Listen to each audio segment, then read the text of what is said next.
Умер Алексей Литвинов, судья шоу «Танцуют все». Танцор и хореограф скончался из-за тяжелой болезни. Информация о том, что не стало известного украинского танцора и члена жюри проекта «Танцуют все» Алексея Литвинова, появилась в его соцсети. На личной странице Литвинова его друзья и коллеги пишут слова соболезнования в связи с утратой.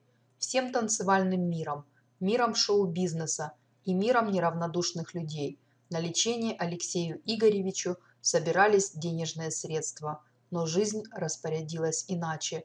Сегодня утром ушел из жизни человек исключительного благородства и достоинства, чье служение искусству – пример подвижничества.